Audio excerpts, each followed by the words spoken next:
Update tayo sa lagay ng panahon kung saan ilang bahagi ng bansa nitong weekend ang binaha kahit walang bagyo. Kausapin natin si Pag-asa Weather Specialist Charmaine Varilla.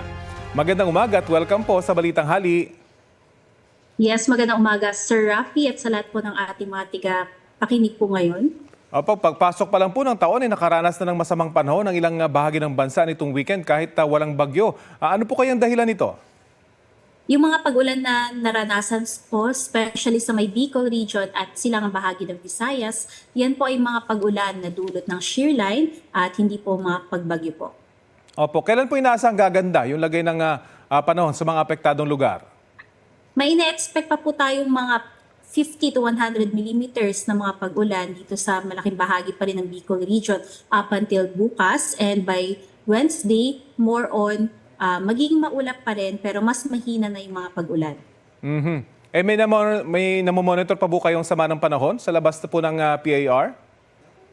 Sa loob at labas po ng ating PAR ay wala naman tayo nakikitang namumuong mga low pressure area o bagyo po. Dito po sa Metro Manila, may inaasahan po bang pag-ulan sa mga susunod na oras? Yes po, meron po tayong 20% chance ng mga pag-ulan within the next few hours. Pero bagaman kung titingnan po natin ay mababa po yung chance po.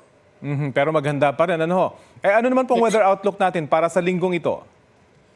Sa nakikita po natin ay patuloy pa rin nga yung mararanasan ng mga pag-ulan dito sa may Bicol region. And although magiging maulan ngayong araw dito sa may bahagi ng Zamboanga Peninsula, gaganda na po yan starting tomorrow. And then asahan din po natin na dito sa may parte ng Cagayan Valley, Car, Aurora at Quezon ay magkakaranas din po ng mga katamtaman hanggang sa mga malalakas na mga pag-ulan, especially by Thursday na kung saan maaaring magkaroon uli ng surge yung ating northeast monsoon. Pag sinabi niyo pong malakas na ulan, gaano kadami kaya ang ulang dala nito? At pwede ba ito makapagpabaha ulit?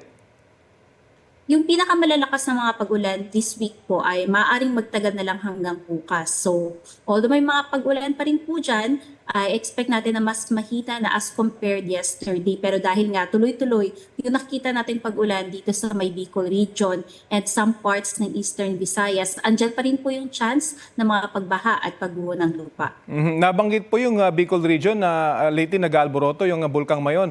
Ano kayo posibleng epekto nito dyan po sa area ng Mayon, itong posibleng pag-ulan doon? Yes po, no? So sa ngayon po, wala naman po tayo nakikita maging posibleng epekto pa nito.